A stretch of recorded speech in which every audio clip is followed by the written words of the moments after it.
Madame, mademoiselle, monsieur, bonsoir. Bienvenue à votre journal du 12 décembre 2018. Voici l'été du journal. Le Premier ministre reçoit une délégation du Fonds mondial de lutte contre le sida, le paludisme et la tuberculose. La conférence des présidents de l'Assemblée nationale siège pour la programmation des plénières consacrées au bilan du gouvernement et les perspectives 2019. Le groupe GTMO 5+5 des ministres des Transports de la Méditerranée occidentale tient sa 9e réunion à Nouakchott. Bonsoir.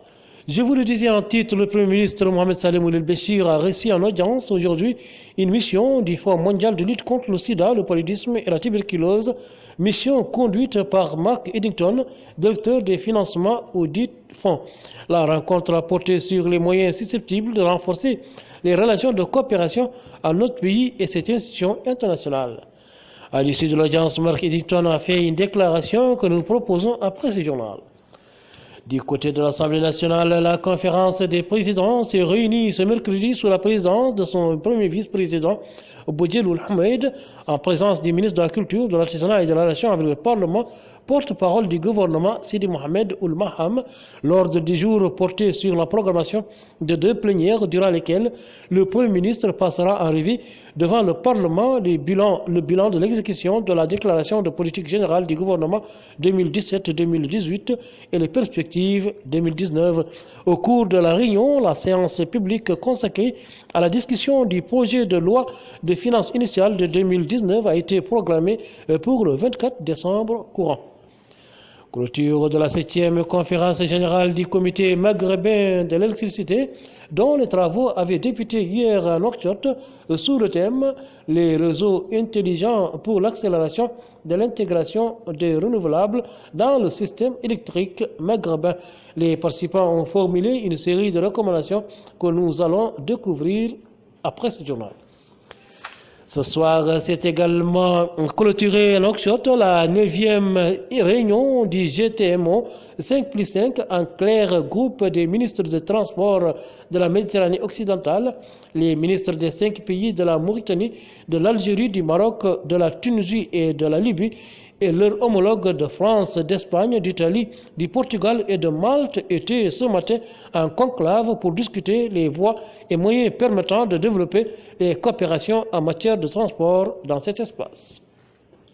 Plus de 490 000 euros, c'est la subvention de l'Union européenne au Conseil régional de Nouakchott pour le financement du projet gouvernance urbaine et développement durable de la communauté urbaine de Nouakchott.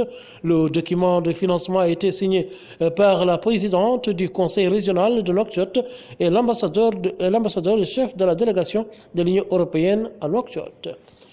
Deuxième jour de l'exposition mauritanide organisée en marge de la 5e édition de la conférence mauritanide sur le secteur du pétrole et des mines en Mauritanie, l'occasion pour les acteurs nationaux et internationaux de faire connaître leurs activités et de nouer, pourquoi pas, de nouveaux partenariats. À l'étranger, le sort de Theresa May, la première ministre britannique, et du Brexit se joue ce mercredi soir lors d'un vote de défiance contre elle et des députés conservateurs. Si elle perd, un nouveau Premier ministre sera désigné d'ici à 2 mois. Theresa May a cependant déclaré qu'elle va se battre dans ce vote avec tout ce qu'elle possède.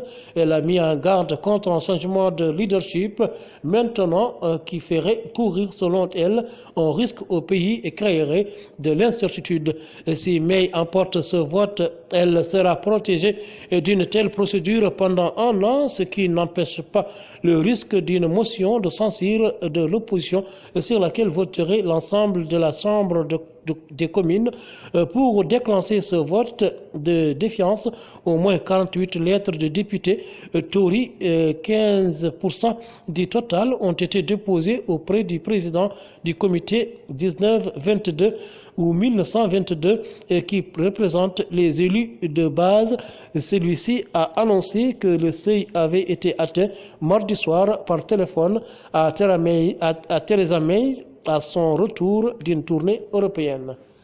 Enfin, la responsable du géant chinois Huawei, relaxée par un juge de Vancouver, Meng Wanzhou, avait été arrêtée le 1er décembre à la demande de la justice américaine.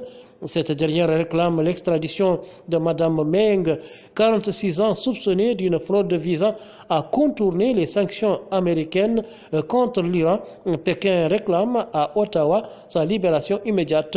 Elle devra cependant verser une caution de 10 millions de dollars, rendre ses 2 passeports, résider dans l'une de ses 2 propriétés de Vancouver, porter en bracelet électronique, des conditions de surveillance qui, selon le juge, ont réduit à un niveau acceptable le risque qu'elle ne se présente pas au tribunal. Le groupe chinois a salué cette décision, se disant dans un communiqué convaincu que les systèmes juridiques canadiens et américains aboutiront à une conclusion juste dans les autres étapes de la procédure et espérant une résolution rapide de cette affaire. Et les sanctions des Nations Unies et des États-Unis et de l'Union européenne a une nouvelle fois assuré le groupe. Madame, Mademoiselle, Messieurs, merci de nous avoir écoutés. Passez une excellente fin de nuit. Au revoir.